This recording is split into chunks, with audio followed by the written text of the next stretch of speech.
Namaz 5 vakittir. Sual: namaz 5 vakit değil mi? Niye 3 veya 6 vakit diyenler çıkıyor? Cevap: Peygamber Efendimiz bize namazın 5 vakit olduğunu bildirdi. Senelerce 5 vakit kıldı. Artık başka delil aramak gerekmez.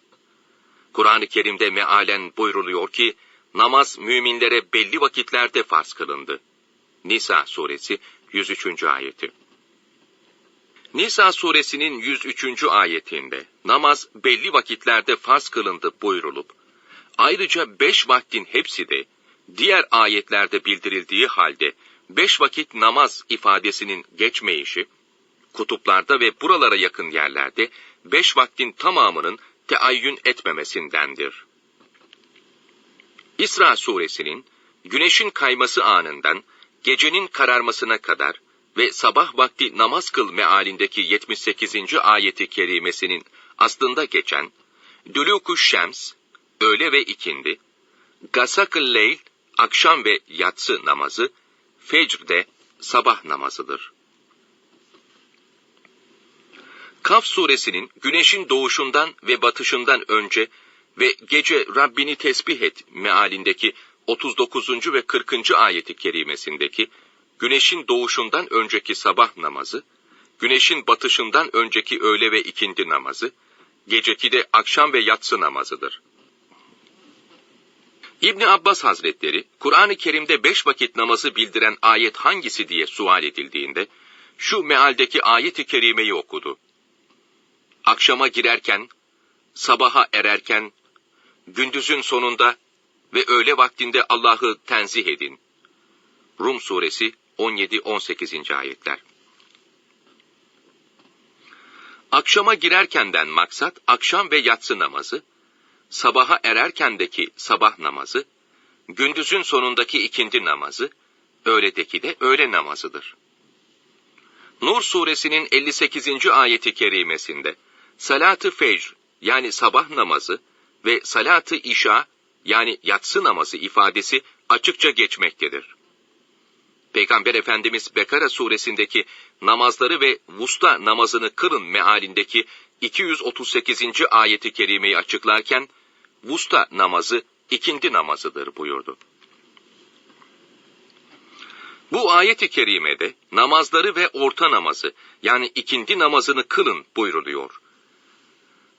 Arabi gramere göre namazlar salavat denince 2'den fazla namaz anlaşılır.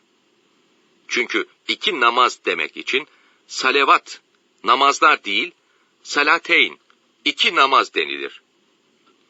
Vusta yani orta namaz ikindi namazı olduğuna göre ikindi hariç öteki namazların sayısı 2 olamaz.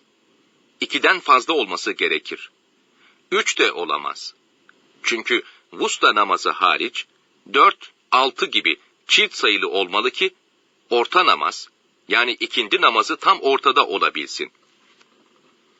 Yani ortadaki namaz ikindi olduğuna göre ondan önce 2 namaz, ondan sonra da 2 namaz bulunduğu meydana çıkar. Diğer ayetlerdeki namaz vakitleri de dikkate alınınca namaz vakitlerinin 5 olduğunda hiç şüphe kalmaz. Gündüzün 2 tarafında, gecenin de yakın saatlerinde dosdoğru namaz kıl. Çünkü güzellikler kötülükleri, günahları giderir. Bu iyi düşünenlere bir öğüttür. Hud suresi 114. ayeti. Gündüzün 2 tarafındaki namazlar sabah, öğle, ikindi, gecenin yakın saatlerindeki namazlar da akşam ve yatsı namazlarıdır. Burada hasenat, güzelliklerden murat 5 vakit namazdır. Kitap ve sünnetten sonraki delil icmadır. Peygamber Efendimiz, Eshab-ı Kiram ve onlardan sonra bugüne kadar gelen bütün alimler 5 vakit namaz kılmış, bu hususta kesin bir icma hasıl olmuştur. İslam alimleri de 5 vakit namazı nasıl kılınacağını kitaplara yazmışlar, böylece kıyas-ı fukahayla da namazın 5 vakit olduğu sabit olmuştur. Sual: bir yerde şöyle bir hadis okudum.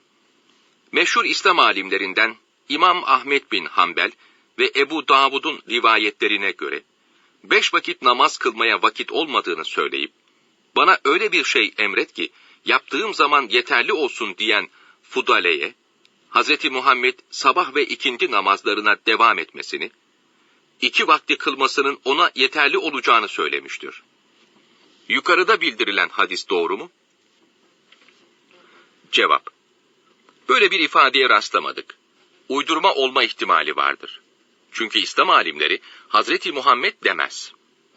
Bunu yabancılar söyler. Ayrıca bu ifade aşağıda bildiren sahih hadislerin hepsine aykırıdır.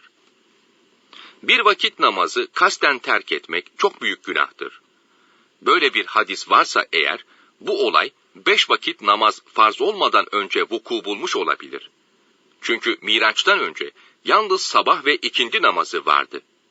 Hac, namazdan 10 yıl sonra farz oldu. Mesela şu hadis-i şerifte haçtan hiç bahsedilmiyor.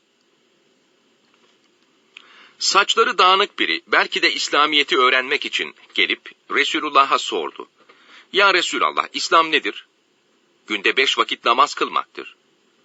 5'ten fazla değil mi? Hayır, nafile kılmak isteyen kılabilir.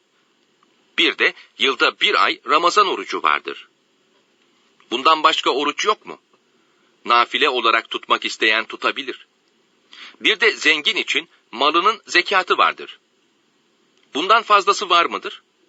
İsteyen nafile olarak sadaka verebilir. Vallahi ne fazla ne de bundan noksan yaparım. Bunları yapan kurtuluşa erer. Yahut sırf o söylenen şahsa ait özel bir durumdur. Namaza alışana kadar ona öyle denmiş olabilir. Çünkü o zaman din yeni geldiği için özel olaylar olabiliyordu. Mesela buna benzer bir olay şöyleydi. Bir genç, ya Resulallah, yalan, zina ve içkiyi bırakamıyorum, ne buyurursunuz dedi. Resulullah Efendimiz yalanı benim için bırak buyurdu. O genç kabul edip gitti. Daha sonra diğer 2 günahı işlemek isteyince, bu günahları işleyip Resulullah'ın karşısına çıkınca işlemedim desem yalan olur. Eğer işledim dersem beni cezalandırır diye düşündü. Diğer 2 günahtan da vazgeçti.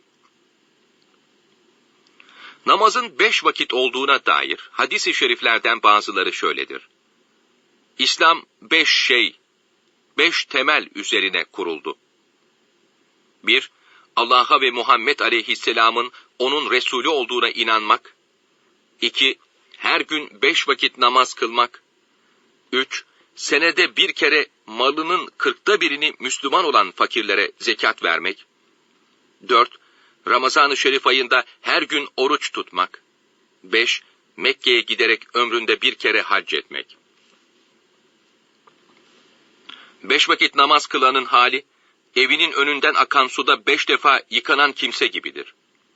Nasıl böyle bir kimse kirden temizlenirse, namaz kılan da küçük günahlardan öyle temizlenir. Cebrail inip bana imamlık yaptı ve kendisiyle birlikte 5 vakit namazı kıldım ve 5 vakit namazla emrolundum. Farz olduğuna inanıp, rükû, sücud, abdest ve vakitlerine riayet ederek 5 vakit farz namaza devam edene cennet vacip, cehennem haram olur. 5 vakit namazı ilk tekbire yetişerek 40 gün cemaatle kılana cennet vaciptir. Allah'tan korkun, 5 vakit namazı kılın. Ramazan ayında oruç tutun. Mallarınızın zekatını isteyerek verin. Amirinize itaat edin. Böylece Rabbinizin cennetine girin. Allah için ibadetinizi ihlaslı yapın. 5 vakit namazı kılın. Gönül hoşluğuyla malınızın zekatını verin. Ramazan orucunu tutun. Hacca gidin. Böylece Rabbinizin cennetine girersiniz. Allahü Teala'nın ilk farz kıldığı şey 5 vakit namazdır. İlk ortadan kalkacak olan da yine 5 vakit namazdır. İlk sorguda 5 vakit namazdan olacaktır. Kıyamette herkes korku içindeyken korkmayan 3 grup insandan biri sırf Allah rızası için her gün 5 vakit namaza çağıran müezzindir. Allahü Teala 5 vakit namazı emretti. Güzel abdest alıp bunları vaktinde kılanı, rükû ve huşularını tamam yapanı affedeceğine söz verdi. Bunları yapmayan için söz vermedi. Onu dilerse affeder, dilerse azap eder. 5 vakit namaz güzelce kılan için kıyamette nur, delil ve kurtuluş olur. Allahü Teala buyurdu ki, 5 vakit namazı farz kıldım. Şartlarına uyarak vaktinde kılanı cennete koyacağıma söz verdim. Kılmayana verilmiş bir sözüm yoktur. 5 vakit namaz ve cuma namazı gelecek cumaya kadar ve Ramazan orucu gelecek Ramazan'a kadar yapılan günahlara kefarettir. Büyük günah işlemekten sakınanların küçük günahlarının affına sebep olur. Miraç gecesi 50 vakit namaz farz oldu. Sonra 5 vakte indirildi. Allahü Teala buyurdu ki, bende söz ve hüküm asla değiştirilmez. Bu 5 vakit namaz karşılığında 50 vakit namaz sevabı vardır. Bir kadın 5 vakit namazı kılar, orucunu tutar, kendini yabancılardan korur ve kocasına itaat ederse cennete istediği kapıdan girer. 5 vakit namazı terk eden Allahü Teala'nın hıfz ve emanından mahrum olur. Herkes bozulunca 5 vakit namazı cemaatle kılana her gün 100 şehit sevabı yazılır. 5 vakit namazı cemaatle kılan Sırat Köprüsü'nü şimşek gibi geçer. 5 vakit namazı kılan, Ramazan orucunu tutan, zekat veren ve büyük günahlardan sakınan herkese kıyamette cennetin 8 kapısı açılır. Dilediği kapıdan girer. 5 vakit namazlardan sonra yapılan dua kabul olur. 5 vakit namaza devam edin. Çünkü küçük günahlara kefaret olur. Kitap ehli olan bir kavme vazifeli olarak gittiğin zaman, önce Allah'tan başka ilah olmadığına ve Muhammed'in Allah'ın Resulü olduğuna şehadet etmeye davet et. Bunu kabul ederlerse, Allah'ın günde 5 vakit namazı farz kıldığını haber ver.